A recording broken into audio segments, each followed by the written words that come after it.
ప్రియ పరలోకమందున మా తండ్రి, మీ ఘనమైన నామానికి, ఉన్నతమైన నామానికి స్తుతులు. ఇదిగో తండ్రి, మమ్మల్ని ఇంకా మీరు సజీవుల లెక్కల్లో కాచినందుకు మీకు స్తుతులు, స్తోత్రాలు తండ్రి. తండ్రి, మీ చిత్తమెరిగి మీ ఉద్దేశాన్ని తెలుసుకుని మీ జ్ఞాన గ్రంథంలోని ఒక చిన్న సంగతిని ఆలోచించుకొని చుండగా మీరు మాకు సహాయాన్ని దయచేయండి తండ్రి. చెబుతున్న నాకును వింటున్న మీ పిల్లలకు మంచి సమయానుకూలమైన ఆలోచనను దుష్టుడు ఎత్తుకొని పోకుండా వారికి నాకు సహాయాన్ని దయచేయండి తండ్రి. ఇదిగో తండ్రి, లోకంలో ఎన్నో ఉధృత పరిస్థితులు నెలకొల్పినా, ఎన్నో క్లిష్టమైన పరిస్థితులు నెలకొల్పినా మా జీవితాల్లోని కానీ మా హృదయాల్లోని కానీ ఎటువంటి ఉధృత పరిస్థితులు రానివ్వకుండా మమ్మల్ని కాపాడినందుకు మీకు స్తుతులు తండ్రి. దేవా, మీరు మా పట్ల చూపిస్తున్న ఈ కృపను, మీ ప్రేమను నేను ఎల్లప్పుడూ జ్ఞాపకం చేసుకుని దాని ప్రకారంగా మేము బ్రతికేలాగిన మమ్మల్ని ఆశీర్వదించండి తండ్రి. ఈ చిన్న ప్రార్థన మీ ప్రియకుమారుడు మా రక్షకుడైన యేసుక్రీస్తు నామములో అడిగి వేడుకుంటున్నాను పరమ తండ్రి. ఆమేన్. ప్రియమైన వారలారా, ఈరోజు మనం ఒక మంచి పాఠాన్ని ఆలోచన చేద్దాం. జరుగుతున్న పరిస్థితులను బట్టి, జరగబోయే పరిస్థితులను బట్టి దేవుడు మనకి చాలా మంచి విషయాలు తెలియచేయాలని అనుకుంటున్నాడు. అది ఈరోజు మనం ఆలోచించబోయే పాఠాన్ని బట్టి మనకి చాలా సుస్పష్టంగా అర్థమవుతుందని నేను అనుకుంటున్నాను. ప్రియమైన వారలారా, మనం గమనించాం, గత వారం 2 వారాల దినాలుగా ప్రపంచంలో, మన ఆంధ్ర రాష్ట్రంలో ఎదుర్కొంటున్న ప్రతి గడ్డు పరిస్థితిని మనం న్యూస్ మీడియా ద్వారా చూస్తూనే ఉన్నాం. ఒకవైపు వాతావరణ పరిస్థితులు అనుకూలపరచక భయంకరమైన వర్షాలు, వరదలతో కొట్టుకుపోయిన విజయవాడ గురించి మనం చూసాం. ఒకవైపు మారణ మృగంగా, మనిషే ఒక మృగంగా మారిపోయి ఎందరో అభాగ్యులను, స్త్రీలను, చిన్నారులను, ఎందరో పసిపిల్లలను పాడు చేసే సమాజాన్ని మనం చూస్తున్నాం. ప్రియమైన వారలారా, ప్రకృతిలో నుంచి ఆలోచన చేస్తే ప్రకృతి మనకి శిక్ష విధిస్తూనే ఉంటుంది, అది దేవుని మాట ద్వారా. అయినా మనిషి నేర్చుకుంటున్నాడంటే దానిలోని పాఠాన్ని నేర్చుకోవడం మానేసి తన క్రూరత్వాన్ని సమాజానికి తెలియజేస్తున్నాడు. ఒకరోజు ఒక కార్యక్రమం జరిగింది, ఈరోజు ఈ సంగతి మనం విన్నాం అని అనుకుని దాన్ని జీర్ణించుకునేలాగా మరొక భయంకరమైన న్యూస్ మన చెవిన పడుతుంది. అమ్మయ్య, ఈ పరిస్థితిని మనం గట్టెక్కాం అని మనం అనుకునేలోగానే మరొక భయంకరమైన పరిస్థితి మన చెవిన పడుతుంది. చూస్తున్నాం, సమాజం యొక్క పరిస్థితిని చూస్తున్నాం, ప్రకృతి యొక్క పరిస్థితిని చూస్తున్నాం, సమాజంలో మనుషులు ఎలా ఉన్నారో చూస్తున్నాం. ప్రియమైన వారలారా, ఏ సందర్భం జరిగినా, ఏ పరిస్థితులు జరిగినా, జరుగుతున్న దాన్ని బట్టి, జరిగిన దాన్ని బట్టి దేవుడు మనకి ఏదో ఒక సంగతిని తెలియచేయాలని ఆయన అనుకుంటున్నాడు. ఈ సమాజం దాన్ని విడిచిపెట్టింది. సహాయక కార్యక్రమాలంటూ విజయవాడ వైపు పరుగులు తీసింది. సహాయక కార్యక్రమాల వైపు, వయనాడు వైపు పరుగులు తీసింది. మాకు న్యాయం కావాలి అని చెప్పేసి ఒక స్త్రీల విషయమై పరుగులు తీసింది, చిన్నారుల విషయమై పరుగులు తీసింది. అసలు ఏం చేయాలి మనం? ఒక క్రైస్తవుడైన వాడు, దేవుని జ్ఞానాన్ని అనుసరించిన వాడు, దేవుని కోసం తెలుసుకున్నవాడు, దేవుని భావాలను అర్థం చేసుకున్నవాడు, నిజమైన క్రైస్తవుడైన వాడు అసలు మనం ఏం చేయాలి? ఈ సమాజంలో నిజంగా మనం ఎదుటి వాళ్ళకి సహాయం చేసే వారిలో ముందుండాలా? న్యాయం జరిగించాలి, న్యాయం చేయండి అని చెప్పేసి ఆర్తనాదాలు చేసేవారిలో కూడా ముందుండాలా? అసలు ఏం చేయాలి? ఏది పట్టనట్టుగా మాట్లాడకుండా, మూలను కూర్చుని నాకు పనేటని మాట్లాడకుండా కూర్చోవాలా? అసలు దేవుడు ఏం చెప్పాలనుకుంటున్నాడు? దేవుని ఆలోచన ఏంటి? దేవుని కార్యక్రమాలు జరగని ఈ సమాజంలో, దేవుని కార్యక్రమాలు, దేవుని మాటలు తెలియని ఈ ప్రపంచానికి దేవుడు ఏం చెప్పాలనుకుంటున్నాడో తెలుసా? మొట్టమొదట మీరు దేవుని వాక్యాన్ని చెప్పండి అంటున్నాడు ఆయన. దేవుని వాక్యాన్ని ఈ సమాజానికి పరిచయం చేయండి అంటున్నాడు. మీరు ఏది చేసినా, ఏది చెయ్యకపోయినా పర్వాలేదు, సమాజం, ఈ ప్రభుత్వం, ఈ గవర్నమెంట్ దానికోసం ఆలోచన చేస్తుంది. దానికోసం అహోరాత్రులు కష్టపడుతుంది. రాత్రింబవళ్ళు నిలబడి ఆ బ్రిడ్జిని ద్వారా వచ్చే నీటిని వేరే వేరే చోట్లకు, వేరే వేరే ప్రాంతాలకు మళ్లించడానికి ఎంతో కష్టపడి ప్రభుత్వం ప్రయత్నం చేస్తుంది. ఎన్నో సహాయక కార్యక్రమాలు చేసే యూట్యూబర్స్ వాళ్ళందరూ ఎందరో ఎన్నో కష్టాలు పడి మేము ఎలా చేస్తున్నాం, మీరు కూడా సహాయం చేయండి, మేము అలా చేస్తున్నాం, మీరు కూడా సహాయం చేయండి అని మాట్లాడేవారు ఒకరున్నారు. ఒకవైపు స్త్రీల వైపు కానీ, పురుషుల వైపు కానీ, చిన్నారుల వైపు కానీ, మానభంగాలు కానీ ఏం జరుగుతున్నా ప్రతి దానికోసం ప్రతి ఒక్కరూ ఎవరో ఒకరు గళమెత్తుతున్నారు. ఎవరో ఒకరు వారి న్యాయం వైపు, వారి కార్యక్రమాల వైపు పరుగులు తీస్తున్నారు. ఇటు పరిగెట్టాలి మనం. ఒక క్రైస్తవుడైన వాడు, బైబిల్ చేత పట్టుకున్నవాడు ఎటు పరిగెట్టాలి? ఒక స్వస్థత బోధలంటూ పరిగెట్టాలా? లేదంటే ఎప్పుడో ఒక ఆదివారం ఒక పాటు, ఒక గంట, ఒక అరగంట కూర్చుని మన మాటలు వినేసి, చప్పట్లు కొట్టేసుకుని, చందాలు మనకు తోచింది డబ్బాలా పడేసేసి, ప్రార్థన చేసుకుని, ఆశీర్వాదం తీసేసుకుని, నాకు ఆశీర్వాదం వచ్చేసింది అని మళ్ళా వచ్చే ఆదివారం వరకు ఎదురు చూస్తూ ఉండాలి. ఒక వారం తీసిన బైబిల్ మరొక వారం వరకు అది ఎక్కడుంటుందో మనకు తెలియదు. మళ్ళీ ఆదివారమే గుర్తొస్తుంది. చాలామందికి నెలల తర్వాత గుర్తొస్తుంది. కొన్నాళ్ళకి చాలామందికి అయితే సంవత్సరాలకే గుర్తొస్తుంది. ప్రతి ఒక్కడికి బైబిల్ ఉంటుంది. ప్రతి ఇంట్లోనూ బైబిల్ ఉంటాయి. కానీ మాటలు చదవరు. కానీ దానికోసం ఆలోచన చేయరు. మరి దేవుడు ఏం చెప్పాలనుకుంటున్నాడు? దేవుని ఆలోచన ఏంటి? దేవుడు ఏమి చెప్పాలనుకుంటున్నాడంటే మొట్టమొదటి మీరు చేయాల్సిన కార్యక్రమం ఏంటంటే, నా మాటలు సమాజంలోనికి ప్రవేశపెట్టాలి. అది చాలా త్వరితముగా ప్రవేశపెట్టాలి.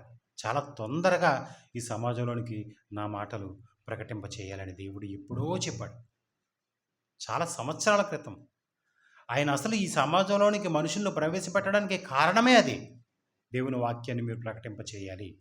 దేవుణ్ణి మీకు ఒక వయసు వచ్చిన తర్వాత, మీకంటూ ఒక కాలం వచ్చిన తర్వాత దేవుని సంగతులు మీరు అధ్యయనం చేయాలి. ఆయన కోసం మీరు ధ్యానించాలి. ఆయన సంగతులు మీరు సమాజంలోనికి ప్రకటింప చేసేవారుగా మీరు ఉండాలి. అట్టి విధంగా చేసుకుంటూ మీరు అదే వాక్యం చేత పట్టుకుని నా దగ్గరికి రావాలి అన్నాడు ఆయన.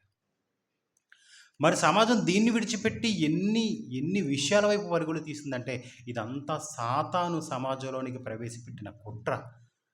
నిజమండి. ఒక చిన్నారిని, ఒక స్త్రీలను ఒక భయంకరంగా వేధించేవాడుగా మారిపోయాడంటే వీడెవడు? సమాజం అంతా అక్కడికక్కడ కొంత సమాజం అటువైపు పరుగులు తీయాలి. ఈ ప్రకృతి నష్టాలను దేవుడు కలుగు చేశాడు. దేవుని వాక్యం వినడం వల్ల దేవుడు ఈ సమాజాన్ని ఇటువైపు పరుగులు పరిగెత్తించాడు. దేవుని ఆలోచన ఒకటి, సాతాను ఆలోచన ఒకటి. ఎవరి ఆలోచనలు వారివి. బైబిల్ పట్టుకున్న పండితులు, బైబిల్ పట్టుకున్న వేదాంతులు అని చెప్పుకుంటున్న వారు వీళ్ళు గొడవలు వీళ్ళవి. మీరు ఆ మాట పలికారు, ఆ మాట అంటే తప్పని ఒకడు.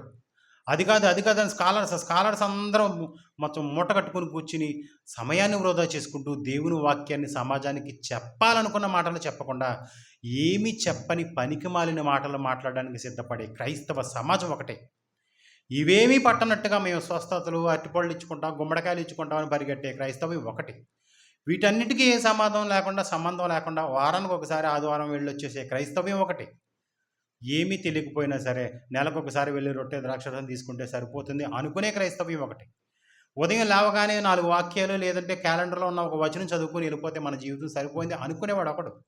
తెల్లవారగానే ప్రార్థన చేసుకుని, ఆ ప్రార్థన ముగించుకుని మళ్ళా రాత్రి ప్రార్థన చేసుకుని పడుకుంటే సరిపోయింది అనుకునేవాడు ఒకడు. ఎన్ని ఉన్నాయి చూడండి. దేవుని ఆలోచన ఎక్కడుంది? దేవుని ప్రణాళిక ఏమైపోయింది? దేవుని సంగతులు ఎవరు చెప్తారు సమాధానికి? సమాజం అంతా ఇటు పరుగులు తీసుకుంటూ వెళ్ళిపోతుంది తప్ప దేవుని వాక్యాన్ని ప్రకటించేవాడు కానీ, దేవుని కోసం ఆలోచించేవాడు కానీ ఎవ్వరూ లేరండి. ఈరోజు మనం ఆలోచించబోయే పాఠం పేరు దేవుని అంచెవారు. పాఠం పేరు దేవుని అంచెవారు. అంచెవారు అంటే తెలుసా మీకు? ఒకప్పుడు రాజుల దగ్గర, ఒకప్పుడు అధికారుల దగ్గర రాజులు చెప్పిన సమాచారాన్ని చేతపట్టుకుని సమాజానికి తెలియజేసేవారినే అంచెవారు అంటారు. వాళ్ళు ఎక్కడుంటారు?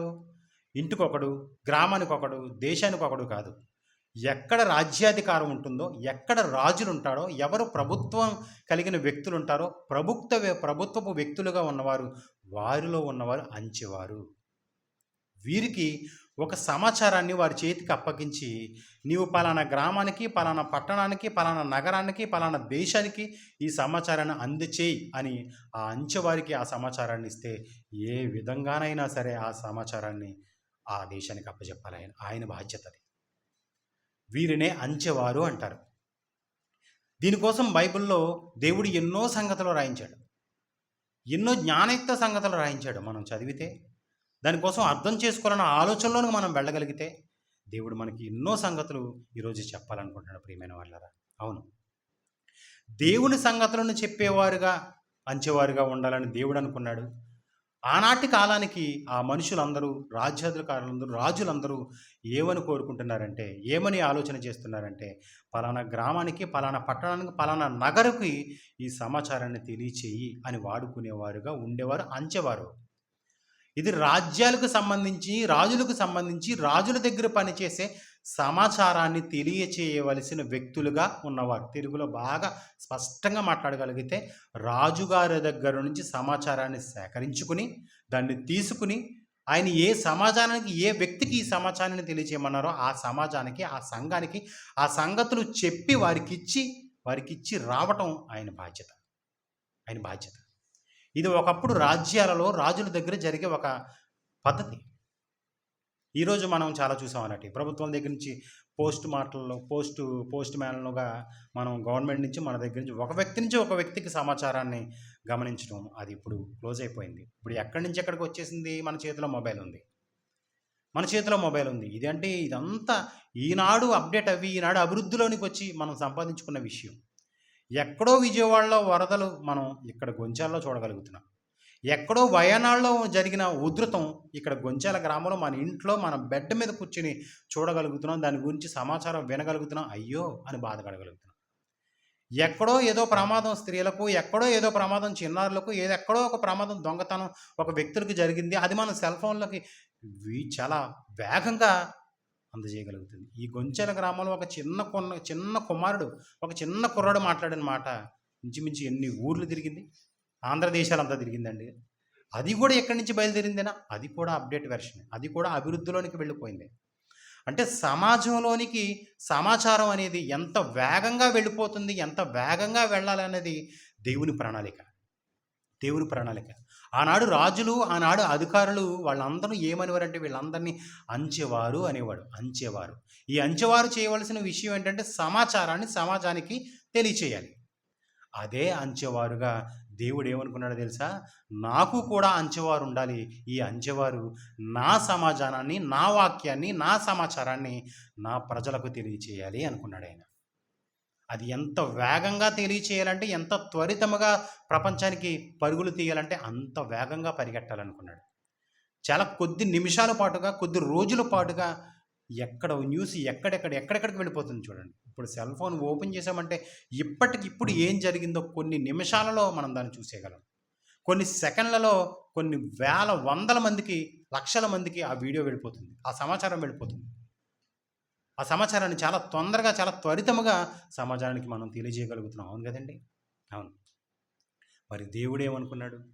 దేవునికి సంబంధించిన రాజులుగా ఉన్నవారు, దేవుని తరపున ఉన్న రాజులు ఒక వ్యక్తికి, ఒక సమాజానానికి, ఆనాటి ప్రజలకు ఒక విషయాన్ని తెలియజేస్తున్నారు. చూడండి, ఎందుకనుకుంటున్నారు?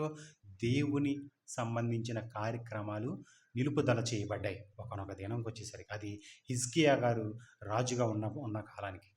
చూద్దామా? దినవృత్తాంతాలు 2వ గ్రంథంలోనికి వెళ్దాం. దినవృత్తాంతములు 2వ గ్రంథం, జాగ్రత్తగా విందాం ఈరోజు పాఠం. దినవృత్తాంతాలు 2వ గ్రంథం 30వ అధ్యాయము.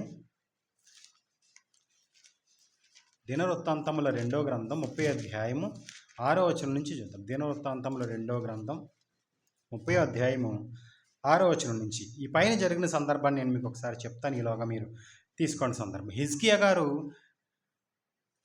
గారు ఇశ్రాయేలుకి దేవుడైన యెహోవా పస్కా పండుగ ఆచరించుటకై యెరూషలేమునున్న యెహోవా మందిరమునకు రావలసినదిగా ఇశ్రాయేలు వారందరికీ, యూదా వారందరికీ వర్తమానములను, ఎఫ్రాయిమీయులకు, మనష్షే వారికి పత్రికలను పంపెను అన్నాడు. చూడండి, పస్కా పండుగ ఆచరించాలని ఇశ్రాయేలుకి, యూదా వారికి ఒక సమాచారాన్ని తెలియచేయాలని వారికి ఆతురత పడుతున్నాడు హిజ్కియా గారు, యూదా రాజులు. ఆ హిజ్కియా గారికి ఏం జరుగుతుందంటే, అప్పుడు ఏం జరిగింది? 30వ అధ్యాయం, దినవృత్తాంతంలో 2వ గ్రంథం 30వ అధ్యాయము 2వ వచనం నుంచి చూద్దాం. 2వ వచనం. సేవకు చాలినంత మంది యాజకులు తమ్మును తాము ప్రతిష్ఠించు కొనకుండుట చేత జనులు యెరూషలేములో కొనకుండుట చేతను మొదటి నెల యందు పస్కా పండుగ జరుగకపోగా రాజును అతని అధిపతులను యెరూషలేములోనున్న సమాజపు వారందరూ దానిని 2వ నెలలో ఆచరింపవలనని యోచన చేసిరి. ఈ సంగతి రాజునకు, సమాజపు వారందరికీ అనుకూలమాయెను అన్నాడు. చూడండి, అప్పటికే ఒక నెల పస్కా పండుగ జరగవలసిన ఆ దినాన్ని, ఆ కార్యక్రమాన్ని, ఆ విషయం అక్కడితో ఆగిపోయింది. ఆగిపోయింది. ఎందుకు ఆగిపోయింది? ప్రతిష్ఠించుకోవలసిన యాజకులు ప్రతిష్ఠించుకోలేదు, సరిపడవలసిన వ్యక్తులు సరిపడలేదు. ఆ కార్యక్రమం జరగడానికి ఈ నెల మనకు సరిపోదు. వచ్చే నెలలో పలానా రోజుని పలానా దినాన్ని మనం ఈ పస్కా పండుగను జరిపించుకుందాం అని ఆజ్ఞ జారీ చేశాడు ఆయన. అది ఆ రాజుకి, అధిపతులకు, ఆ సమాజం అందరికీ అది చాలా ఇష్టమైంది. ఈ సమాచారాన్ని చేతపట్టుకుని అంచెవారు బయలుదేరుతారు. చూడండి 6వ వచనంలోనికి వద్దాం. కావున అంచెవాండ్రు రాజునొద్దను అతని అధిపతులనొద్దను తాకీదులు తీసుకుని యూదా ఇశ్రాయేలు దేశములందంతటా సంచరించి రాజాజ్ఞను ఇలాగు ప్రచురము చేసిరి. ఇశ్రాయేలు వారలారా, అబ్రహాము, ఇస్సాకు, ఇశ్రాయేలు దేవుడైన యెహోవా వైపు తిరుగుడి. మీరు తిరిగిన ఎడల మీరు అష్షూరు రాజుల చేతిలో నుండి తప్పించుకొని శేషించిన వారి వైపు ఆయన తిరుగును. తన పితరుల దేవుడైన యెహోవా ఎడల ద్రోహముగా ప్రవర్తించిన మీ పితరుల వలెను మీ సహోదరుల వలెను మీరు ప్రవర్తింపకుడి. వారి ప్రవర్తన ఎట్టిదో మీకు అగుపరచవలనని ఆయన వారిని వినాశమునకు అప్పగించెను అన్నాడు. చూడండి ఎలా అంచెవాండ్రు చేతికి ఆయన సమాచారాన్ని తెలియజేస్తే, ఈ అంచెవాండ్రు ఇశ్రాయేలులారా, యూదులారా, అబ్రహాము, ఇస్సాకు, యాకోబు సంబంధించిన వ్యక్తులారా, సంతానములారా అని మాట్లాడుతూ 10వ వచనంలో చూద్దాం. చూడండి, అంచెవాండ్రు జెబూలూను దేశం వరకును ఎఫ్రాయిము మనస్సేల దేశములోనున్న ప్రతి పట్టణమునకును పోయిరి. కానీ అచ్చటి వారు ఎగతాళి చేసి వారిని అపహసించిరి. అయినను ఆషేరు, మనస్సే, జెబూలూను దేశములలోని వారిలో నుండి కొందరు కృంగిన మనస్సుతో యెరూషలేమునకు వచ్చిరి అన్నాడు. చూడండి, కృంగిన మనస్సుతో యెరూషలేముకి వచ్చిరి. దేవుని పండుగను, దేవుని పస్కా పండుగను మనం ఆచరిద్దాం. ఇప్పటికే ఒక నెల దినముల పాటు ఆగిపోయింది. మరొక దినంలో మనం ప్రారంభిద్దామని అంచెవారిని చేతికిచ్చి, సువార్తను చేతికిచ్చి, మంచి మాటను వారి చేతికి అప్పగించి, సమాచారాన్ని అప్పగించి, అంచెవాండ్ర చేత ఆ గ్రామానికి, ఆ పట్టణానికి, ఆ దేశానికి, ఆ ఊరికి ఆ విషయాన్ని పంపిస్తే వాళ్ళు ఏమంటున్నారంటే అవహేళన చేస్తూ అపహాస్యం చేస్తున్నారట. అయితే కొందరున్నారు కృంగిన మనస్సుతో ఆయా ప్రాంతాల్లో నుంచి యెరూషలేము దగ్గరికి వచ్చారు. కృంగిన మనస్సు. దేవుని వాక్యం ప్రకటింపబడలేదు. దేవుని జరగవలసిన కార్యక్రమం ఇప్పటికీ నిలుపుదల చేయబడింది. ఈ నిలుపుదల చేయబడిన కార్యక్రమాలను బట్టి నేనేమైపోతాను, దేవుడు నా పట్ల ఎటువంటి కోపాన్ని చూపిస్తాడో, నా కుటుంబం ఏమైపోతుందో, నా పిల్లలు ఏమైపోతారో, దేవునికి చెల్లించవలసింది చెల్లించాలి. దేవునికి సంబంధించిన కార్యక్రమం విషయంలో నేను వెనుకడుగు వేయకూడదు, ఆ కార్యక్రమం నేను నిలుపుదల చేయకూడదన్న ఆలోచనతో కృంగిన మనసు కలిగిన వారు కొందరు అయితే ఉన్నారు. అపహాస్యం చేసేవారు కాకుండా కొందరు ఆ సంగతిని తెలుసుకుని కృంగిన మనసుతో యెరూషలేముకు వచ్చి ఆనాడు ఆ కార్యక్రమాన్ని చాలా గొప్పగా జరిపించారు. వీళ్ళు అంచెవారైన వారు రాజుల దగ్గర ఉండి ఏ సమాచారాన్ని తెలియజేస్తున్నారు? అంచెవారైన వారు రాజులకు దగ్గర ఉండి రాజ్యానికి సంబంధించిన సమాచారాన్ని తెలియజేస్తున్నారా? దేవునికి సంబంధించిన సమాచారాన్ని తెలియజేస్తున్నారా? దేవునికి సంబంధించిన సమాచారాన్ని తెలియజేయవలసిన బాధ్యత అంచెవాండ్రు వారిది. ఈ అంచెవారు ఎక్కడున్నారు? ప్రభుత్వం దగ్గర ఉన్నారు. ఇప్పుడు ప్రభుత్వాలు ఏం చేయాలి? అర్జెంటుగా ప్రభుత్వాలు ప్రభువును గూర్చిన మాటను సమాజానికి తెలియజేయించాలి. ఇది కదండి. ప్రభుత్వాలన్నీ ఏకంగా కూడిపాడి ఒక చోట కూర్చుని ఒకసారి ఆలోచించుకుని ఈ సమాజాన్ని మార్చాలంటే దేశంలో, రాజ్యంలో, రాజరికంలో మనం చట్టాలను మార్చడం కాదు, శిక్షకు శిక్ష, మరొక శిక్ష కోసం ఆలోచించి మరొక రాజ్యంలోని సంబంధించి మరొక రాజ్యంలోని చట్టాలను తీసుకొచ్చి ఈ రాజ్యంలో కూర్పిద్దామని కాదు, లేదా ఈ రాజ్యాంగాన్ని మార్చేసి మరొక రాజ్యాంగాన్ని తయారు చేసేద్దాం అని ఆలోచించడం కాదు. ఈ ప్రభుత్వాలన్నీ ఏం చేయాలో తెలుసా? ఈ ప్రభుత్వాలన్నీ ప్రభువు యొక్క మాటను చేతపట్టి ఈ సమాజానికి తెలియచేయాలి. ఈ ప్రభుత్వాలన్నీ ఆలోచించవలసింది అది. ప్రభువు మాట నమ్ముకున్నవాడు, ప్రభువు చేత నేను వాక్యాన్ని నేర్చుకుని ప్రకటింపబడిన గొప్ప బోధకుడిని అని చెప్పుకుంటున్న ప్రతి ఒక్కడు ఏం చేయాలో తెలుసా? ప్రభువు మాటను సమాజానికి తెలియచేయాలి. అది చాలా త్వరితముగా, ఇప్పటికే చాలా లేట్ అయిపోయింది, చాలా ఆలస్యం అయిపోయింది. చాలా వేగంగా దేవుని వాక్యాన్ని సమాజానికి తెలియచేసేవారుగా మనం ఉండాలి. అవును, ఈ విషయాలు ఎవ్వరికీ అర్థం కావటం లేదు. నిజం. ప్రభుత్వాలుగా ఉన్నవారు హిజ్కియా రాజు ప్రభు యొక్క మాటను, ప్రభు యొక్క పస్కా పండుగ సంగతిని సమాజానికి తెలియచేసి తొందరగా రండి అంటున్నారు. చూడండి, వాళ్ళు హేళన చేయొచ్చు, వాళ్ళు మిమ్మల్ని కొట్టొచ్చు, వాళ్ళు మిమ్మల్ని తిట్టొచ్చు, ఏదైనా సరే, అందులో ఒక్కడైనా సరే, ఆ గ్రామంలో ఒక్కడైనా సరే కృంగిన మనసుతో దేవుని దగ్గరికి వచ్చే సహోదరు ఉండొచ్చు, కృంగిన మనసుతో దేవుని దగ్గరికి వచ్చే ఒక చిన్నారి ఉండొచ్చు, కృంగిన మనస్సుతో దేవుని దగ్గరికి వచ్చి తన పాపాన్ని ఒప్పుకుని తన కోసం తన జీవితాన్ని కట్టుకునే ఒక సహోదరుడు నీ కోసం అక్కడ ఆగిపోయాడు అన్నమాట. ఎక్కడ ఆగిపోయాడు? నువ్వు ఏ గ్రామానికి వెళ్ళాలి, ఏ గ్రామానికి వెళ్ళి సువార్త ప్రకటించాలని దేవుడు అనుకున్నాడో అక్కడ ఆగిపోయాడు. నువ్వు ఇక్కడ ఆగిపోయావు. ప్రభు వాక్యం చేత పట్టుకుని ఒక అంచెవాండ్రుగా నువ్వు పేరు పొందుకొని, నేను దేవుని సేవకుణ్ణి, దేవుని ప్రకటికుణ్ణి, దేవుని సువార్తను ప్రకటించేవాడుగా ఒక సువార్తకుడు అని చెప్పుకుంటూ నువ్వు ఎక్కడ ఆగిపోయావో నిన్ను బట్టి సువార్త ఆగిపోయింది. అందువలన ఈ సమాజం ఇలా తయారైంది. ఈ సమాజం ఇంత నీచంగా, ఇంత క్రూరంగా తయారవడానికి కారణం ఏంటంటే నీదే కారణం, నువ్వే కారణం. దేవుడు దానికి సంబంధించిన ప్రతి సొల్యూషను, దేవుడికి సంబంధించిన ప్రతి పరిష్కారం నీ దగ్గరే పెట్టాడు. ఇదిగో మహాజ్ఞానాన్ని నీ చేతిలో పెట్టాడు. మహాజ్ఞానాన్ని నీ చేతిలో పెట్టాడు. ఎస్తేరు గ్రంథంలోనికి వెళ్దాం. మంచి సందర్భం మేము చూద్దాం. ఎలా తీసుకెళ్ళాలి అసలు?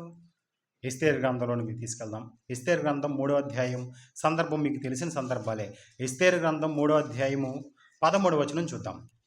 ఎస్తేరు గ్రంథం 3వ అధ్యాయము 13వ వచనం. ఈ సందర్భం చదివే ముందు నేను ఒక విషయాన్ని మీకు జ్ఞాపకం చేస్తాను. యూదా వారు, ఇశ్రాయేలు వారు అహష్వేరోషు అనే రాజు కిందకి వెళ్ళిపోతారు. ఆ రాజు కిందకి వెళ్ళిపోయిన తర్వాత అందులో ఒక అధిపతి అక్కడ ఉంటాడు. హామాను అని ఒక వ్యక్తి ఉంటాడు. ఈ హామాను అని ఒక వ్యక్తి ఉంటాడు. హామాను అనే వ్యక్తిని ఆ రాజు చాలా గొప్పగా నిలబెడతాడు. మంచి పొజిషన్ ఇచ్చి, మంచి అధికారం ఇచ్చి ఆయన నిలబెడతాడు. ఆయనకి ఎప్పుడైతే అధికారం ఇచ్చాడో, ఇచ్చిన తర్వాత అధికారాన్ని పుచ్చుకున్న వాళ్ళందరూ, అధికారం గురించి తెలుసుకున్న వాళ్ళందరూ వంగి దండం పెట్టడం, వంగి నమస్కరించడం వాళ్ళందరూ చేస్తూ ఉంటారు. కానీ అందులో ఒక వ్యక్తి నమస్కరింపడు. ఆయనే మొర్దెకై. ఎందుకయ్యా నువ్వు ఈ కార్యక్రమం చేయటం లేదు, నువ్వెందుకు నమస్కరించడం? నేను పరలోకమందున్న తండ్రిని మాత్రమే విశ్వసిస్తాను, నేను ఆ దేవునికి తప్ప మరి ఎవరికి మొక్కడానికి వీల్లేదు, అవసరమైతే నా తల తెగినా పర్వాలేదు అని కూర్చున్నాడు మొర్దెకై. ఈ సమాచారాన్ని హామానుకి తెలియజేస్తారు. ఈ సమాచారం హామానుకి తెలియజేస్తే ఈ హామాను ఏమనుకుంటాడంటే, ఒక మొర్దెకై తల మాత్రమే తెగ్గొడితే సరిపోదు, ఈ మొర్దెకైకి సంబంధించిన జనాంగం అంతా ఎక్కడున్నారో వీళ్ళందరినీ పట్టుకుని ఒక్క దినాన్ని, ఒక రోజుని, ఒక ముహూర్తం పెట్టుకుని వీళ్ళందరి తలలు ఒకేసారి తెగ్గొట్టాలి. ఇది నా ప్లాన్, అది నేను చేయవలసిన కార్యక్రమం. ఒక వ్యక్తిని ముగించడం వల్ల ఈ సమాచారం ఆగిపోతుందా? ఒక వ్యక్తిని అణిచివేయటం వల్ల నేను దేవునికే మొక్కాలి, మరి ఎవరికి మొక్కడానికి వీల్లేదు అన్న ఈ సమాచారం ఎక్కడితో ఆగిపోతుంది అనుకున్నావా? కాదు. ఆ వ్యక్తికి సంబంధించిన జాతిని నాశనం చేస్తే ఆ మాట అక్కడితోనే సమాధి చేయబడుతుంది అనుకున్నాడు హామాను. అనుకున్నాడు. తను కనుక్కున్న పన్నాగాన్ని పన్నాడు, రాజు దగ్గరికి వెళ్ళాడు, దానికి సంబంధించిన ఆజ్ఞను పొందాడు. కొన్ని 22,000 మడుగుల ఆ బంగారాన్ని తీసుకుని వెల ఇచ్చి కొన్నాడు వాళ్ళందరినీ. ఏం తెలుసా? వీళ్ళందరినీ చంపడానికి నాకు కొంచెం ధనం కావాలి రాజా అన్నాడు. తీసుకో అన్నాడు. వీళ్ళందరినీ చంపివేయాలని, వీళ్ళందరూ ఎలాంటి వారంటే వారి విధులు సకల జనుల విధులకు వేరుగా ఉన్నవి అంటాడు. అంటే వారి విధులు, వారి ఆలోచనలు, వారి ప్రణాళికలు, వారి బ్రతుకు మన బ్రతుకులకు అనుకూలంగా లేదు. వారి బ్రతుకు విధానం వేరుగా ఉంది. దండం పెట్టమంటే పెట్టడం లేదు వాడు, వందనాలు చెప్పమంటే చెప్పడం లేదు వాడు, హల్లెలూయా అనమంటే అనటం లేదు వాడు. వాడి పద్ధతి వేరుగా ఉంది, మన పద్ధతి వేరుగా ఉంది. వీడిని లేపేయాలి, వీడి జనాంగాన్ని లేపేయాలి అనుకున్నాడు. అవును, దాని గురించిన సమాచారాన్ని తాకీదులు రాయించాడు. ఆ రాయించిన తర్వాత ఏం జరిగిందో చూడండి. 13వ వచనం, 3వ అధ్యాయం 13వ వచనం. ఎస్తేరు గ్రంథం 3వ అధ్యాయం 13వ వచనం. అదారు అను 12వ నెల 13వ దినమందు యవ్వనులనేమి, వృద్ధులనేమి, శిశువులనేమి, స్త్రీలనేమి, యూదులనందరినీ ఒక్క దినమందే బొత్తిగా నిర్మూలము చేసి వారి సొమ్ము కొల్లపుచ్చుకొమ్మని తాకీదులు అంచెవారి చేత రాజ్య సంస్థానములన్నిటికీ పంపబడెను. మరియు ఒకానొక దినమునకు వారు సిద్ధపడవలెనను ఈ ఆజ్ఞకు ఒక ప్రతి ప్రబలింపబడినదై ప్రతి సంస్థానములో ఉన్న సమస్త జనములకు ఇయ్యబడుటకు పంపబడిను. అంచెవారు రాజాజ్ఞ చేత త్వరపెట్టబడి బయలువెళ్ళిరి అన్న చూడండి. బయలువెళ్ళిరి. ఈ ఆజ్ఞ శూషణ కోటలో ఇయ్యబడిను. దాన్ని విని శూషణ పట్టణము కలతపడెను. అంతట రాజును హామానును విందునకు కూర్చుండిరి అన్నాడు చూడండి. ప్రియమైన వాళ్ళరా, అంచెవాండ్రు వారు తీసుకున్న సమాచారాన్ని రాజాజ్ఞ చేత త్వరపెట్టబడి అన్నాడు చూడండి. రాజు ఆజ్ఞ చేత త్వరపెట్టబడి, రాజు ఆజ్ఞ చేశాడంటే త్వరపెట్టబడతారు వాళ్ళు. రాజు ఆజ్ఞ చేశాడంటే త్వరపెట్టబడతారు. మరి ప్రభువు ఆజ్ఞ చేస్తే త్వరపెట్టబడేవారు ఎవరున్నారండి? ఎవరు లేరండి. ఎవరు లేరు. ఎక్కడ పడితే అక్కడ, ఎలా పడితే అలా ఉండిపోవడమే. ఎక్కడ పడితే అక్కడ, ఎక్కడ వేసిన గొంగలి అక్కడ ఉండిపోవడమే, నటించటం. భక్తిలో నటన వచ్చేసింది చూడండి. క్రైస్తవ్యంలో నటన వచ్చేసింది చూడండి. ఆపోజం అని ఒక క్యాట్ ఉంటుందండి. పిల్లి జాతికి సంబంధించిన ఒక జంతువు ఉంటుంది, ఆపోజం అని. అది ఎలా ఉంటుందో తెలుసా? పొరపాటుని ఏదైనా శత్రువు దాని మీదకి వచ్చిందంటే, ఏదైనా శత్రువు దాన్ని చంపాలని ముందుకు వచ్చిందంటే దాని లక్షణం ఏంటో తెలుసా? చచ్చిపోయినట్టు నటిస్తుంది అది. దాని నాలుక నేలను పడిపోతుంది. చచ్చిపోయినవాడు నాలుక ఎలా ఉంటుందండి? బయటకు వచ్చేస్తుంది కదా. అది అంగటికి తగులుకుంటుంది, దాని ఇష్టం వచ్చినట్టు పక్కకు వచ్చేస్తుంది. పక్కకు పడిపోతే నాలుక నేలకు పడిపోతుంది, నాలుక బయట పెట్టేస్తుంది. చచ్చిపోయిన శవం ఎలా ఉంటుందో సేమ్ టు సేమ్ అపోజమ్ క్యాట్ అనే ఒక పిల్లి జాతికి సంబంధించిన ఆ జంతువు అది అలాగే చచ్చినట్టు యాక్ట్ చేస్తుంది. అది నటిస్తుంది అంతే, కానీ అది చావలేదు, బ్రతికే ఉంది. అది చావలేదు, బ్రతికే ఉంది. మరొక పక్షి జాతి కూడా అలాంటిది ఉంటుంది. కామన్ స్విఫ్ట్ అని చెప్పేసి ఒక స్విఫ్ట్కి సంబంధించిన ఒక పక్షి. ఈ పక్షి కూడా అంతే. ఆ పక్షి కూడా అలాగే చేస్తుంది. ఏం చేస్తుందో తెలుసా? ఒకవేళ పొరపాటున ఆ పక్షిని ఎవరైనా పట్టుకుని చేతిలో పట్టుకున్నాడు అనుకోండి, వెంటనే పక్షి తిరగబడిపోతుంది.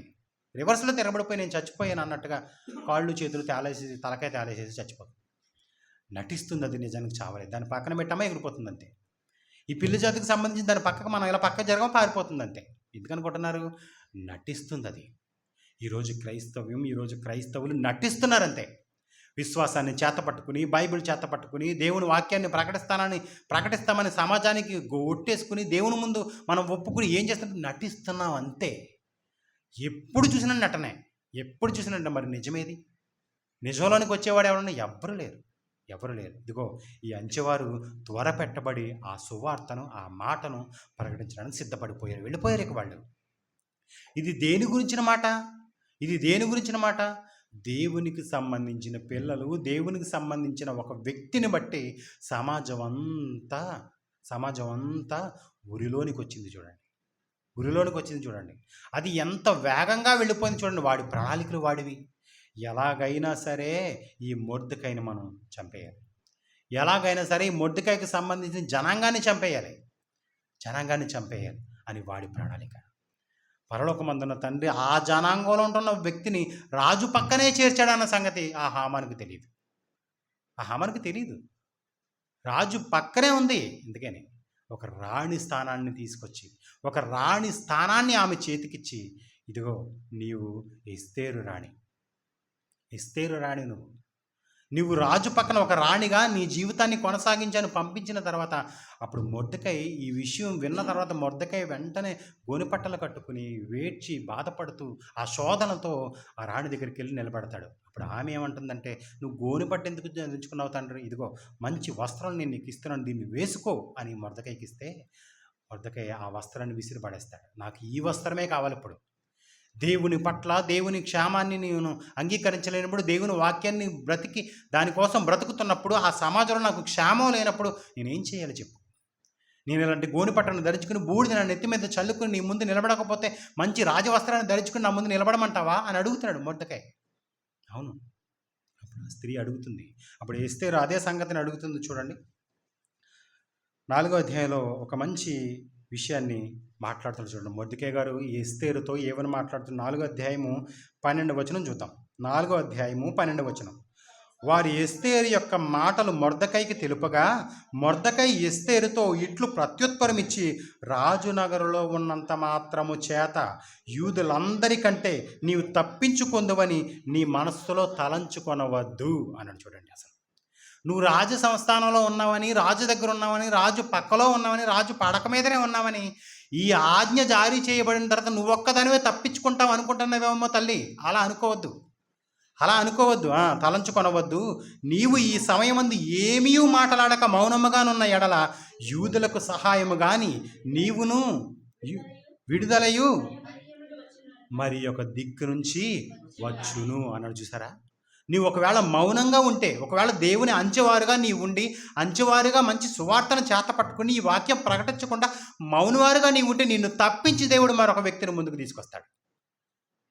కానీ ఎలాగైనా సహాయం అందుతుంది ప్రజలకి, ఎలాగైనా సువార్త ప్రకటింపబడుతుంది ప్రజలకి. ఎన్ని తరాలు మారినా, ఎన్ని యుగాలు మారినా, ఎన్ని శతాబ్దాలు మారినా సరే సువార్త మాత్రం ప్రజల్లోనికి వెళ్ళడం కామన్.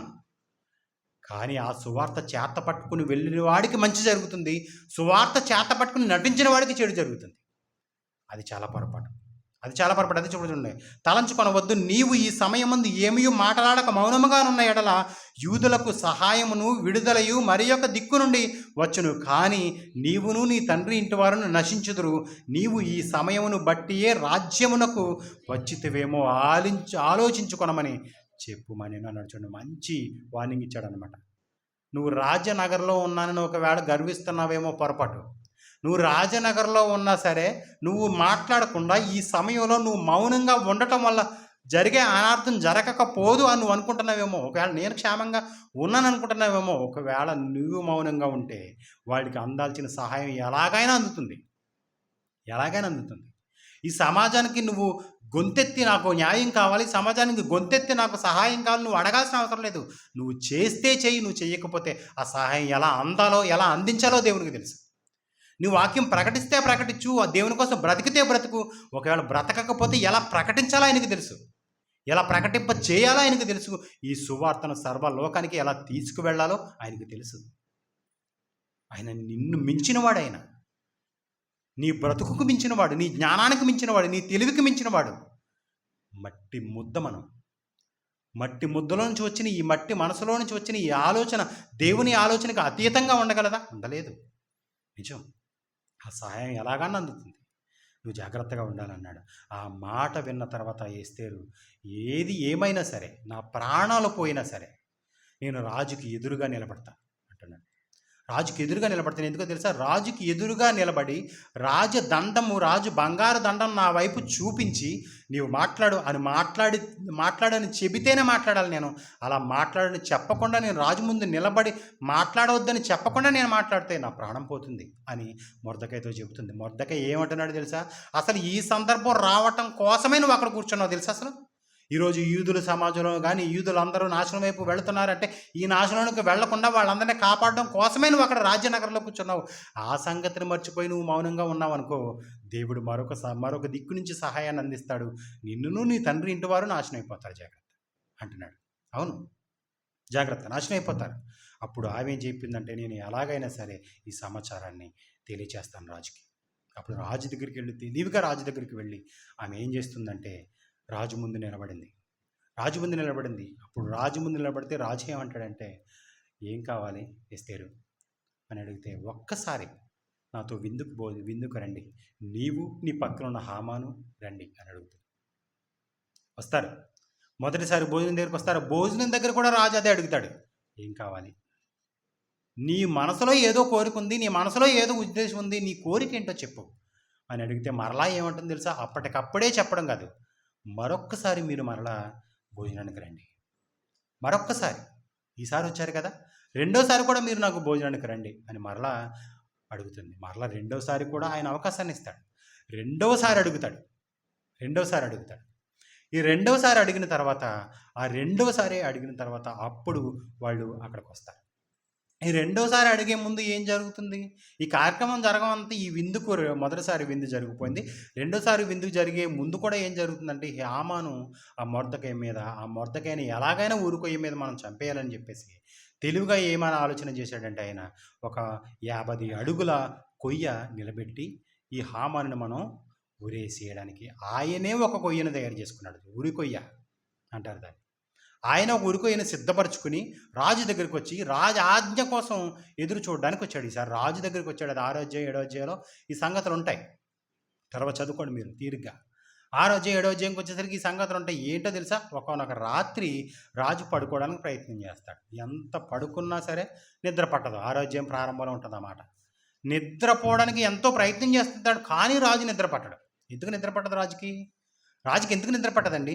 దేవుని కార్యక్రమం జరగవలసినది వాడుగా అక్కడ ఉంటే, దేవుని కార్యక్రమం ఒకటి అడ్డుపడిపోతున్నప్పుడు దేవుడు ఒక రాజుని ఎలా నిద్రపోనిస్తాడు? అసలు దేవుని కార్యక్రమం జరగాలని దేవుడు తలంచితే నీకు నిద్ర ఎలా పడుతుంది చెప్పండి? అసలు నీకు నిద్ర పట్టడానికి వీళ్ళది. అక్కడ దేవుని కార్యక్రమం ఆగిపోతుంది. అక్కడ దేవునికి సంబంధించిన పిల్లలు చనిపోతున్నారు. నీకు నిద్ర ఎలా పడదు? రాజుకి నిద్ర పట్టనివ్వటం లేదు ఆయన. మరొక పక్కన మరొకరికి నిద్ర పట్టలేదు. ఎవరికి? హామానికి నిద్ర పట్టడం లేదని చెప్పేసి ఆ పుస్తకంలో ఉన్న సంగతిని బయటకు తీసుకొస్తే, ఒకనొక దినాన్ని ఆ రాజును కాపాడిన ఆ మొర్దెకైకి బహుమతిని నేను ఏమైనా ఇచ్చానా అని అడిగితే, మీరు ఇవ్వలేదండి, అని అడుగుతారు అని చెప్తారు వాళ్ళు. ఏంటి బయట ఏంటి శబ్దం అంటే, బయట ఒక వ్యక్తి ఉన్నాడు, వాడికి నిద్ర పట్టడం లేదు. ఎవరికి? మొర్దెకైకి మంచి బహుమతిని ఇవ్వు అని దేవుడు చెప్పి, దేవుడు రాజుకు నిద్ర పట్టించకపోతే మొర్దెకైని చంపేద్దాం అని హామానుకి నిద్ర పట్టడం లేదు ఈసారి. హామాను ముందుకు తీసుకొచ్చాడు. హామాను రా ముందుకు, ఏమైంది అని అడిగితే, నేను ఒక వ్యక్తిని గొప్పవానిగా చేయాలనుకుంటున్నాను, ఆ వ్యక్తిని గొప్పవానిగా చేయాలనుకున్న ఆ వ్యక్తి దగ్గరికి నీ వెళ్ళి ఈ కార్యక్రమం జరిపించు అంటున్నాడు. ఏంటా కార్యక్రమం ఇంతకే? నేనే ఆ గొప్పవాడిని అనుకుంటున్నాడు హామాను. ఆ గొప్పవాడు నేను, ఇంకా నాకన్నా గొప్పవాడు ఎవడన్నాడు, ఇంకా నాకే కదా ఆ కార్యక్రమం జరిగేది. ఆ పాగా తీసుకొచ్చి తల మీద పెట్టి అన్నాడు. ఒక గుర్రాన్ని తీసుకొచ్చి ఈ గుర్రాన్ని తీసుకురా అన్నాడు. మంచి రాజవస్త్రం తీసుకొచ్చి రాజవస్త్రం తీసుకురాడు. ఆ హామాను ముందు ఆ రాజు ఒక విషయాన్ని జరిగిస్తాడండి. ఏంటనుకుంటున్నారు? రాజవస్త్రములు ధరించుకున్న ఒక వ్యక్తిని ధరింపజేసి వాడికి పాగా పెట్టి వాడిని గుర్రం మీద ఎక్కించి ఆ ఊరంతటిని ఊరేగించడం ఆ రాజుకు ఒక సూచనగా చూపిస్తాడు హామానికి. ఇప్పుడు నువ్వు చూసావు కదా హామాను, నువ్వు చూసిన రీతిగా ఇది త్వరితముగా చాలా వేగముగా నేను ఒక వ్యక్తి పేరు చెప్తాను, ఆ వ్యక్తికి ఈ కార్యక్రమం జరిపించంటాడు. ఇంతకే హామాను రాజు దగ్గరికి ఎందుకు వచ్చాడు? ఏ వ్యక్తి కోసమైతే రాజు గొప్ప చేయాలని రాజు ఆలోచన చేస్తాడు, అదే వ్యక్తిని చంపేద్దాం, నేను నాకు పర్మిషన్ ఇస్తే ఈ రాత్రే చంపేస్తానని చెప్పేసి ఆయన పర్మిషన్ తీసుకోవడానికి వచ్చాడు. చూసారండి, దేవుని ప్రణాళికలో దేవుని ఆలోచనలో ఉంటే, దేవుని సువార్త ప్రకటించడానికి నువ్వు ఎప్పుడో ఒక అంచెవారుగా నిలబడితే ఎంతటి ప్రమాదంలో నుంచి అయినా సరే దేవునికి మొక్కితే దేవుడు నీకు సహాయం చేస్తాడు. నీకోసం దేవుడు ఆలోచిస్తున్నాడు, నీకోసం ప్రభుత్వాలు ఆలోచిస్తున్నాయి, నీకోసం ప్రభు ఆలోచిస్తున్నాడు, నీకోసం శత్రువు కూడా ఆలోచన చేస్తున్నాడు. చూడండి, అవును. అప్పుడు చివరిగా 8వ అధ్యాయంలోనికి వెళ్దాం. అలా ఏం జరిగింది ఇదంతా మనకు తెలిసిన సంగతి. 8వ అధ్యాయము 9వ వచనం నుంచి, ఎస్తేరు గ్రంథం 8వ అధ్యాయము 9వ వచనం నుంచి. సీనాయి అను 3వ నెలలో 20వ దినమందు రాజు యొక్క వ్రాతగాండ్రు పిలువబడిరి. మొర్దెకై ఆజ్ఞాపించిన ప్రకారమంతయు యూదులకును హిందూ దేశం మొదలుకొని కూషు దేశం వరకును వ్యాపించి ఉన్న 127 సంస్థానములలో ఉన్న అధిపతులకును అధికారులకును ఆయా సంస్థానములకును దాని వ్రాతను బట్టి దాని భాషను బట్టి తాకీదులు రాయించిన. ఏంటి తాకీదులు మరలిని? ఏ తాకీదు చేత యూదులందరినీ చంపేయాలని తాకీదులు అంచెవారికి ఇచ్చి త్వరితముగా పంపించాడో అదే త్వరితముగా అదే వెనకాల మరొక తాకీదును పంపిస్తాడు. ఏంటనుకుంటున్నారు తాకీదు? ఇదిగో, మీరు ఎవరిని చంపేయమని ఆజ్ఞ పొందారో వాళ్ళందరినీ మీరు బ్రతికించాలి. కాబట్టి ఇది ఒక కుట్ర వల్ల, ఒక వ్యక్తి కుట్ర వల్ల జరిగిన ఈ కార్యక్రమాన్ని మీరు ముందుకు తీసుకెళ్ళడానికి వీల్లేదు. ఇదిగో మొర్దెకై, అవకాశాన్ని నీకే ఇచ్చాను, నువ్వు ఏమి రాసి పంపిస్తావో పంపించుకో. ఎవరికి ఇచ్చి పంపిస్తావు? అంచెవాండ్రకి ఇచ్చి పంపించు. చూడండి, ఆ మాట పోయి చెప్తున్నాడు. చూడండి, 10వ వచనం చూద్దామా. రాయబడిను, రాజైన అహశ్వేరోషు పేరిట తాకీదులు మొర్దెకై రాయించి రాజు ఉంగరంతో ముద్రించి గుర్రముల మీద, అనగా రాజనగరు పనికి పెంచబడిన బీజాశ్వముల మీద అన్నాడు. చూడండి, గుర్రముల మీద అనగా గుర్రం అంటే ఏంటండి? బీజాశ్వములు అంటే అశ్వము అని అర్థం. బీజాశ్వం అంటే అది ప్రత్యేకింపబడిన విత్తనం అని చెప్పొచ్చు. బీజం వేయబడింది, బలమైనది, చాలా శక్తివంతమైనది, దాని వేగం అలాంటిది. అలాంటి బీజాశ్వముల మీద నువ్వు ఏం తీసుకెళ్ళాలో తెలుసా? అంచెగాండ్రను ఎక్కించి ఆ తాకిదులను వారి చేత పంపెను అన్నాడు. చూడండి, అంచెగాండ్రకి ఏమిచ్చాడు? బీజాశ్వములు చేతనిచ్చాడు. నీవు అంచెగాండ్రగా మారితే నీ చేతికి ఏమిస్తాడో తెలుసా? బీజాశ్వములు ఇస్తాడు, అనగా గుర్రములను నీ చేతికి ఇస్తాడు. గుర్రాన్ని ఎందుకు ఇచ్చాడండి? బీజాశ్వములనే ఎందుకు ఇచ్చాడండి? ఎందుకు ఇచ్చాడో తెలుసా? అసలు ఆ గుర్రానికి ఉన్న లక్షణం ఏంటో తెలుసా? దేవుడు యోబు గారితో ఒక మంచి సందర్భాన్ని చెబుతున్నాడు. ఆ మాట చూద్దాం. ఇది ఇలాగే ఉంచండి. యోబు గ్రంథం 39వ అధ్యాయము గుర్రమును గురించి దేవుడు మాట్లాడుతున్న ఒక మంచి సందర్భాన్ని చూద్దాం. యోబు గ్రంథం 39వ అధ్యాయం చూద్దామా. యోబు గ్రంథం 39వ అధ్యాయము 19వ వచనం నుంచి చూద్దాం. యోబు గ్రంథం 39వ అధ్యాయము 19వ వచనం నుంచి. గుర్రమునకు నీవు బలమిచ్చితివా, జూలు వెంట్రుకలతో దాని మెడను కప్పితివా, మిడత వలె దాని గంతులు వేయినట్లు చేయుదువా, దాని నాసిక రంధ్ర ధ్వని భీకరము, మైదానములో అది కాలు తువ్విన కాలు దువ్వి తన బలమును బట్టి సంతోషించును, అది ఆయుధదారులను ఎదుర్కొనబోవును అన్నాడు చూడండి. అంటే అది యుద్ధ రీతిలో దాని ప్రతాపం ఎలా ఉంటుందో చెప్తున్నాడు చూడండి. ఒక యుద్ధానికి వెళితే మైదానంలో దాని వేగం, దాని బలం, దాని ధైర్యం, దాని పద్ధతి, దాని తీరు ఎలా ఉంటుందో దేవుడు దాన్ని వర్ణిస్తున్నాడు చూడండి. 21వ వచనం, మైదానములో అది కాలు దువ్వి తన బలమును బట్టి సంతోషించును, అది ఆయుధదారులను ఎదుర్కొనబోవును, అది భయము పుట్టించు వానిని వెక్కిరించి భీతి నొందకుండును, ఖడ్గమును చూచి వెనుకకు తిరగదు, అంబుల పొదయు తలతలలాడు ఈటెలను బల్లెములను దాని మీద గలగలలాడించినప్పుడు చూడండి. అసలు గుర్రం మీదే ఉండి, గుర్రంతో ఉండి, అశ్వాయుధం మీద ఉండి, అశ్వం మీద ఉండి కత్తులు తళతళలాడిస్తారు చూసారా, బాణాలు వేస్తుంటారు చూసారా, బాణం వేస్తున్న శబ్దం విని కూడా భయపడదంట. కత్తులు గుర్రం మీద నడుము మీద కూర్చుని, గుర్రం నడుము మీద కూర్చుని కత్తులు తళతళలాడిస్తుంటే ఆ శబ్దానికి కూడా అది భయపడదంట, దాన్ని చూసినా భయపడదంట. దాని ధైర్యం అలాంటిది, దాని తెగువ అలాంటిది. అలాంటి దాన్ని నీ చేతికిచ్చి, అలాంటి దాన్ని అంచెవాండ్రని ఎక్కించి, అలాంటి దాని మీద అంచెవాండ్రని ఎక్కించి నా సమాచారాన్ని ఆ శూషణ కోటకు పంపించాడు చూడండి. దేవుని వాక్యాన్ని నీ చేతికిచ్చి, దేవుని వాక్యాన్ని నీ చేతిలో పెట్టి నీకు బలమైన ఆయుధాన్ని ఇస్తున్నాడు చూడండి. అసలు బలమైన ఆయుధమైన ఒక గుర్రాన్ని నీ చేతికి ఇస్తున్నాడు చూడండి. ఎన్నో వచనం 22, అది భయం పుట్టించి దాన్ని వెక్కిరించి భీతి నొందకుండును, ఖడ్గము చూచి వెనుకకు తిరగదు, అంబుల పొదయు తలతలలాడు ఈటెలను బల్లెములను దాని మీద గలగలలాడించినప్పుడు ఉద్దండ కోపముతో అది బహుగా పరిగెత్తును, అది బాకానాదం విని ఊరకుండదు, బాకానాదం వినబడినప్పుడల్లా అది ఆహా ఆహా అనుకొని దూరం నుండి యుద్ధ వాసన తెలుసుకోండి. చూసారండి, దాని వాసన చూసారా? పక్కింట్లో ఏ కూర వండుతో మనకు గుర్తొస్తుంది, కానీ దానికేం వాసన వస్తుంది తెలుసా? యుద్ధ వాసన గుర్తొస్తుంది. దూరం నుంచి ఎక్కడో యుద్ధ వాసన దానికి వినబడిపోద్ది, ఎక్కడో యుద్ధంలో కత్తులు ఆడించడం దానికి వినబడిపోతుంది. అది వేగంగా వెళుతుందట. దాని ధైర్యం, దాని ఉడుకు, దాని మెరుపు, దాని ఉధృతం చూడండి. అసలు చెప్తున్నాడు చూడండి. 25వ వచనం, బాకానాదం వినబడినప్పుడల్లా అది ఆహా ఆహా అనుకొని దూరం నుండి యుద్ధ వాసన తెలుసుకొను, సేనాధిపతుల ఆర్భాటమును యుద్ధ ఘోషను వినును. చూసారండి, యుద్ధ ఘోషను వినును అన్నాడు చూడండి. అది గుర్రం కోసం దేవుడు చెప్పిన మాట.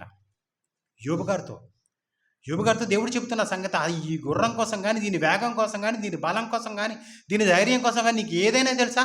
అలాంటి దానిని ఒక అలాంటి దాని మీద అంచెవాండ్రనిచ్చి నా వార్తను ఆ శూషణ కోటకు పంపిస్తున్నాను చూడండి అంటున్నాడు చూడండి. నా వార్తను ఆ శూషణ కోటకు పంపిస్తున్నాడు. ఇంతకీ ఏంటా గుర్రం?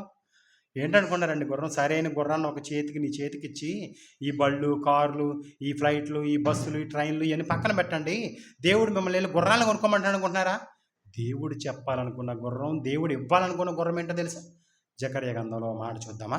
జకర్యా గ్రంథం 1వ అధ్యాయము 7, 8, 9 వచనాలు. జకర్యా గ్రంథం 1వ అధ్యాయం, జకర్యా గ్రంథం 1వ అధ్యాయము,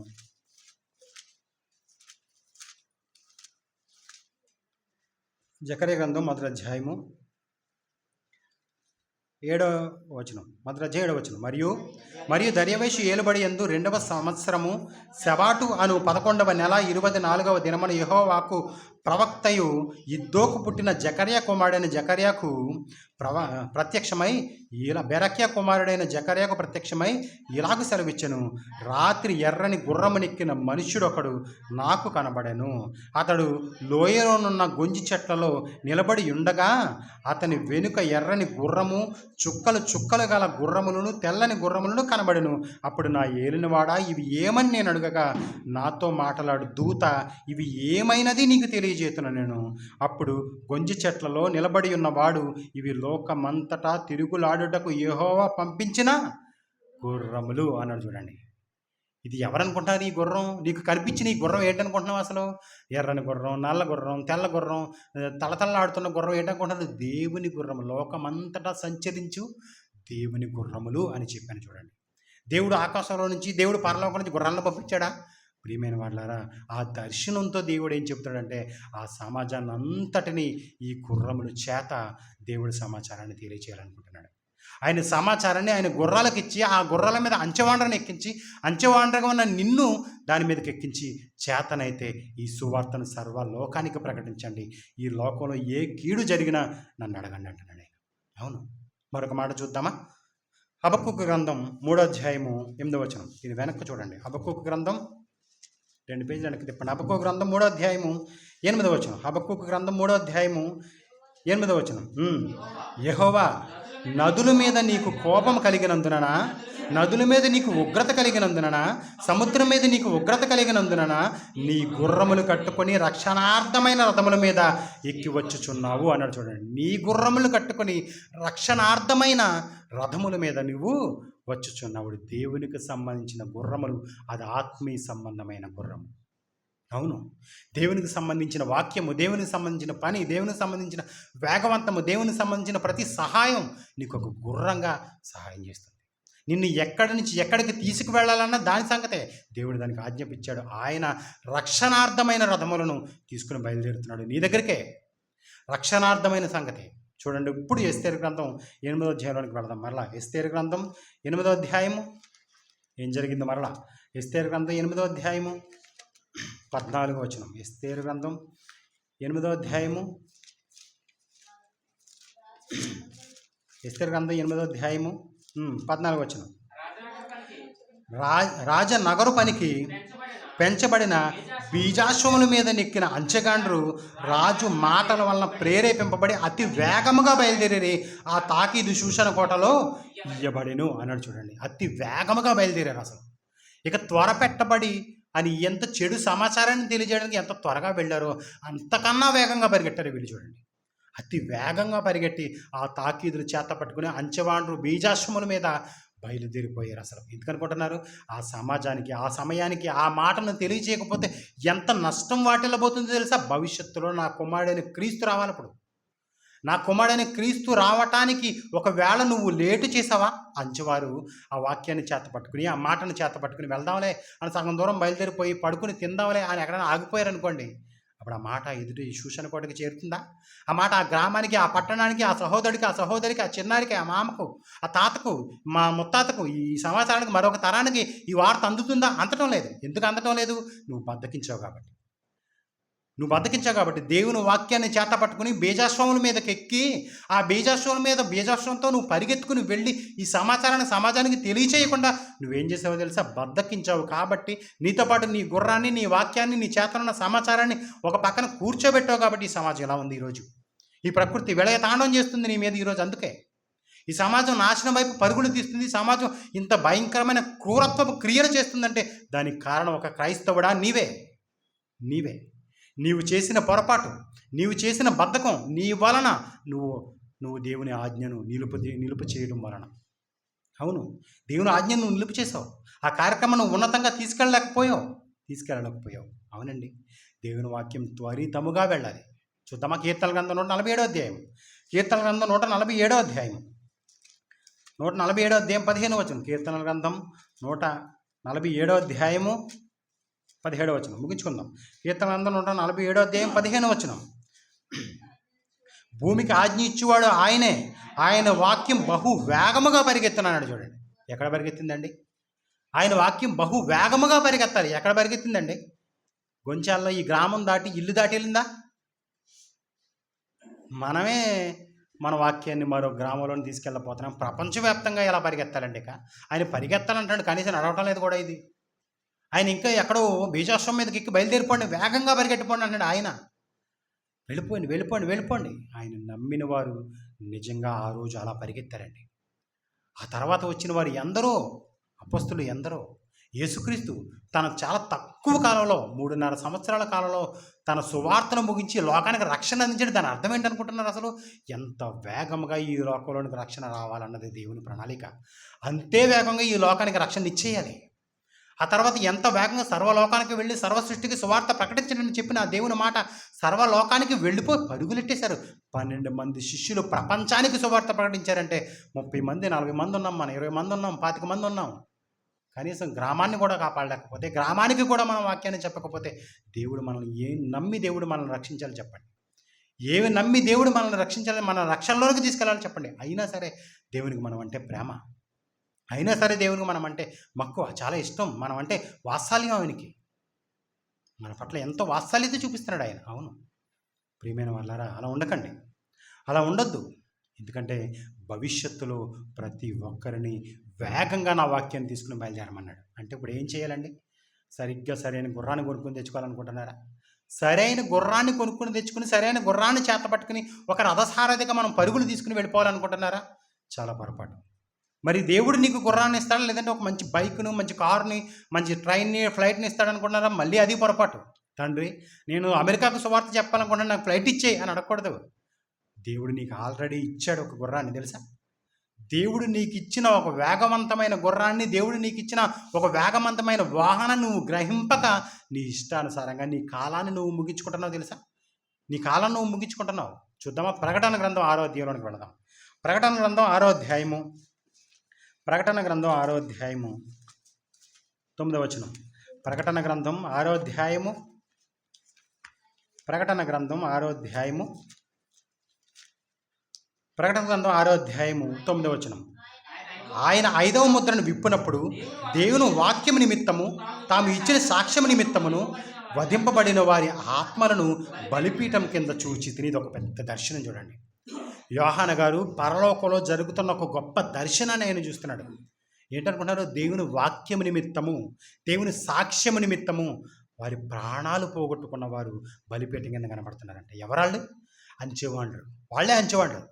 దేవుని వాక్యాన్ని చేత పట్టుకుని బేజాస్త్రాల మీద పరుగులు తీసి తన జీవితం అంతా పరుగులు తీసి దేవుని వాక్యాన్ని ప్రకటించారు. నా పరుగు కడముట్టించింది అన్నాడు పౌలు. అంటే ఏంటంటే పరుగు ఇంక బైబిల్ పరిగెడతాను అనుకుంటున్నారా? గ్రామానికి దేశానికి పరుగు ఇంక ఇక్కడ 1, 2, 3 అనగానే పరిగెడతాను అనుకున్నాడా? లేదండి. ఆయన వాక్యాన్ని చేత పట్టుకుని దేవుడిచ్చిన బీజాస్త్రం మీద పరుగులు తీస్తూ వాక్యాన్ని నా పరుగు కడముట్టించి తిని అన్నాడు. దేవా, నా పని అంతటిని ముగించిని అన్నాడు క్రీస్తు. అపొస్తలుడైన పేతురు ఎవరు చూసినా సరే అన్నాడు. భక్తులు ఎవరిని చూసినా సరే ప్రాణాలు పోతున్నా సరే నాకు క్రీస్తు పరలోకమందున్న తండ్రి కుడిపార్శ్వం మీద కూర్చుని ఉండటం నేను చూశాను, నేను వెళ్ళిపోతాను ఆ కుడిపార్శ్వం దగ్గరికి అంటున్నాడు స్టెఫెన్. ఎందరు ఉన్నారు చూడండి అసలు. చదవండి 9వ వచనం. 5వ ముద్ర విప్పినప్పుడు దేవుని వాక్యము నిమిత్తమును తాము ఇచ్చిన సాక్ష్యము నిమిత్తమును వధింపబడిన వారి ఆత్మలను బలిపీఠం కింద చూచి తిని వారు, నాథా, సత్యస్వరూపి, పరిశుద్ధుడా, ఎందాక తీర్పు తీర్చకయు మా రక్తము నిమిత్తము భూనివాసులకు ప్రతిదండన చేయకయు ఉందువని బిగ్గరగా కేకలు వేసిరి అన్నాడు. చూడండి, వాళ్ళందరూ ఏమడుగుతారో తెలుసా? కిందన వాళ్ళందరూ, ఇంకా ఎన్నాళ్ళు వీళ్ళని బ్రతకనిస్తావు? లేపేయి. ఆ విజయవాడకు వచ్చిన ఉధృతం గొంజాల కూడా తీసుకొచ్చేయమంటున్నారు వాళ్ళే. గొంజాల కాదు, సామలకోట మండలం మొత్తం దేశం ప్రపంచం అంతా నాకిచ్చేయి, మొత్తం వీళ్ళందరినీ మొత్తం ఊర్చుకొట్టే అని అంటున్నారు వాళ్ళందరూ కింద. అప్పుడు దేవుడు ఏమన్నాడో తెలుసా? త్వరపడకండి, కంగారు పడకండి మీరందరూ. అప్పుడు చెబుతున్నాడు చూడండి దేవుడు 11వ వచనం. వారు కేకలు వేసి 10వ వచనం. వారు, నాథా, సత్యస్వరూపి, పరిశుద్ధుడా, ఎన్నాక తీర్పు తీర్చకయు మా రక్తము నిమిత్తం భూనివాసులకు ప్రతిదండన చేయకయు ఉందువని బిగ్గరగా కేకలు వేసిరి. తెల్లని వస్త్రం వారిలో ప్రతి వానికి ఇయ్యబడిన అన్నాడు. చూడండి, తెల్లని వస్త్రం వారిలో ప్రతి వానికి ఇయ్యబడిను మరియు వారి వలనే చంపబడబోరో సహదాసుల యొక్కయు సహోదరుల యొక్కయు లెక్క పూర్తి అయ్యే వరకు ఇంకా కొంచెంకాలం విశ్రమింపవలెనని వారితో చెప్పబడిను అన్నాడు. చూడండి, ఇంకా వెయిట్ చేస్తున్నాడు దేవుడు. ఇంకా నీకోసం వెయిట్ చేస్తున్నాడు. ఒకవేళ నువ్వు ఆ తెల్లని వస్త్రాన్ని పట్టుకుని, తెల్లని గుర్రాన్ని పట్టుకుని నువ్వు అంచెవాండ్రుగా మారి ఈ సువార్తను సర్వలోకానికి ప్రకటించేవారిగా నీవు కూడా చేయూత కలిగిన వాడుగా నీవు కూడా ముందుకు వెళ్తావని దేవుడు నీకోసం వెయిట్ చేస్తున్నాడు. ఆ లెక్కలో నువ్వు ఉండాలి, ఆ పరుగులో నువ్వు ఉండాలి, ఆ అంచెవాండ్ర సంఖ్యలో నువ్వు ఉండాలి. చాలా త్వరితముగా దేవుని వాక్యాన్ని తీసుకెళ్ళాలి, చాలా వేగంగా తీసుకెళ్ళాలి, చాలా వేగంగా తీసుకెళ్ళాలి. అలా తీసుకువెళ్ళకపోతే ఏం జరుగుతుందో తెలుసా? ఆయనే తిరిగి వస్తాడు ఈసారి మరలా. చూద్దామా? 19వ అధ్యాయం చూద్దాం. 19వ అధ్యాయం 11వ వచనం. 19వ అధ్యాయం 11వ వచనం నుంచి 19వ అధ్యాయం 11వ వచనం. మరియు పరలోకం తెరబడి ఉండుటయు చూచితిని. అప్పుడు ఇదిగో తెల్లని గుర్రం ఒకటి కనబడెను. దాని మీద కూర్చుండవారు నమ్మకమైన వాడు, సత్యవంతుడును ఆయన నామము గలవాడు. ఆయన నీతిని బట్టి విమర్శ చేయుటకు యుద్ధము జరిగించుచున్నాడు. ఆయన నేత్రముల అగ్నిజ్వాలల వంటి ఆయన శిరస్సు మీద అనేక కిరీటములుండెను, వ్రాయబడిన యొక్క నామము ఆయనకు కలదు. అది ఆయనకే కానీ మరి ఎవనికి తెలియదు. రక్తములో ముంచబడిన వస్త్రము ఆయన ధరించుకొని ఉండెను. మరియు దేవుని వాక్యమును నామము ఆయనకు పెట్టబడి ఉన్నది. పరలోకమందున సేనలు తెల్లని నార బట్టలు ధరించుకొని తెల్లని గుర్రములెక్కి ఆయనను వెంబడించుచుండిరి అన్నాడు. చూడండి, ఏ తెల్లని గుర్రాన్ని పట్టుకుని నువ్వు సర్వలోకానికి సువార్త ప్రకటించమని దేవుడు చెబుతున్నాడో, ఆ తెల్లని గుర్రాన్ని పట్టుకుని నువ్వు సర్వలోకానికి సువార్త ప్రకటించలేదా? అదే తెల్లని గుర్రాన్ని పట్టుకుని ఆయన నీకు ఎదురొస్తాడు చూడండి. అదిగో చెప్తున్నాడు ఆయన. పరలోకంలో నుంచి ఒక సేన తెల్లని వస్త్రాన్ని ధరించుకుని తెల్లని గుర్రములను ఎక్కి ఆయనను వెంబడించుతూ కిందకు వస్తుందని చూడండి. అక్కడ చదవండి ఆ మాట 14 పరలోకమందున సేనలు శుభ్రమైన తెల్లని నారబట్టలు ధరించుకొని తెల్లని గుర్రములెక్కి ఆయనను వెంబడించుచుండిరి. జనములను కొట్టుటకై ఆయన నోటి నుండి వాడిగల ఖడ్గము బయలువెడలుచున్నది. ఆయన ఇనుప దండముతో వారిని ఏలును. ఆయనే సర్వాధికారియగు దేవుని తీక్షణమైన ఉగ్రతను మద్యపు తొట్టి తొక్కును. రాజులకు రాజును ప్రభువులకు ప్రభువునను నామం ఆయన వస్త్రం మీదను తొడ మీదను వ్రాయబడి ఉన్నది. ఆయన రాజు ప్రభువు రాజులకు రాజు, ఆయన ఉన్నతుడు. ఆయన తెల్లని వస్త్రాన్ని తెల్లని గుర్రాన్ని పట్టుకుని ఆయన బయలుదేరుతున్నాడు. నువ్వు ఒకవేళ తెల్లని గుర్రాన్ని పట్టుకుని ఈ సమాజాన్ని జయించడానికి బయలుదేరావా సరే. 6వ అధ్యాయం మొదటి వచనంలో ఉంటున్నాడు చూడండి. 6వ అధ్యాయం ప్రకటనలో 6వ అధ్యాయం మొదటి వచనం అది చూసుకుని మళ్ళీ అనుకొద్దాం. 6వ అధ్యాయము మొదటి వచనం. ఆ గొర్రెపిల్ల ఆ 7 ముద్రలో మొదటి దాన్ని విప్పినప్పుడు నేను చూడగా ఆ 4 జీవులలో ఒకటి రమ్ము అని ఉరుము వంటి స్వరముతో చెప్పుట వింటిని. మరియు నేను చూడగా ఇదిగో ఒక తెల్లని గుర్రము కనబడిన, దాని మీద ఒకడు విల్లు పట్టుకుని కూర్చుండి ఉండెను. అతనికి ఒక కిరీటం ఇయ్యబడెను. అతడు జయించుటకు బయలు వెళ్ళెను. ఎవరు? యేసుక్రీస్తు. ఆయన జయించుటకు బయలుదేరాను. ఆయన ఎలా బయలుదేరాడో అలాగే నువ్వు జయించుతూ ఈ సమాజాన్ని జయించుకుంటూ ముందుకు వెళ్ళావా సరే. లేదా నీకే ఆయన ఎదురొస్తాడు తెల్లని గుర్రానికి. ఏ తెల్లని గుర్రాన్ని పట్టుకుని నువ్వు సర్వలోకానికి సువార్త ప్రకటించాలని దేవుడు చెప్పాడో, ఆ బీజాశ్వమును చేత పట్టుకుని అంచెవాండ్రగా నువ్వు పరుగులు తీయాలని దేవుడు నీకు ఆజ్ఞ ఇచ్చాడో, ఆ బీజాశ్వమును ఆ తెల్లని అశ్వమును ఎక్కి నువ్వు సర్వలోకానికి సువార్త ప్రకటించావా సరే. ప్రకటించకపోతే ఆయనే తెల్లని గుర్రాన్ని వేసుకుని భూమి మీదకి నీకెదురొస్తాడు. అది క్రీస్తు రెండవ రాకడ. ఒక మహాసేన ఎదురొస్తుంది. ఖడ్గము చేత పట్టుకుని ముందుకు వస్తాడు. నీ తల నరుక్కుంటూ వెళ్ళిపోతాడు. ఇక అంతే. ఆయన గొర్రెలను మేకలను వేరు చేసుకుంటూ వెళ్ళిపోతాడు. ఇంకా ఆనాటికి క్రీస్తు రాకడ వచ్చేటప్పటికి యేసుక్రీస్తు తెల్లని గుర్రంతో నీ ముందుకు వస్తాడు. తెల్లని గుర్రం అంతా ఏంటనుకుంటున్నారు? దేవుని వాక్యం నీ చేతికి ఇచ్చాడు ఆయన. క్రీస్తుని నీ చేతికి అప్పగించాడు ఆయన. ఈ క్రీస్తును కట్టేవాడు ప్రపంచంలో ఎవ్వడూ లేడని అర్థం. ఒకనాడు రాజుల యుద్ధంలో ఏం జరిగేది తెలుసా? ఒక రాజు ఒక దేశానికి కానీ ఒక గ్రామానికి కానీ ఒక ప్రదేశానికి కానీ యుద్ధానికి వెళ్లే ముందు ఒక తెల్లని అశ్వాన్ని పంపించేవాడు తెలుసా? ఆ అశ్వాన్ని పంపించిన తర్వాత అశ్వాన్ని ఎవడైతే కడతాడో కట్టిన వాడికి వీడికి యుద్ధం. కట్టకుండా వదిలేశాడో ఆ రాజు అతనికి లొంగిపోయాడని అర్థం తెలుసా? బీజాశ్వం అంటే అది.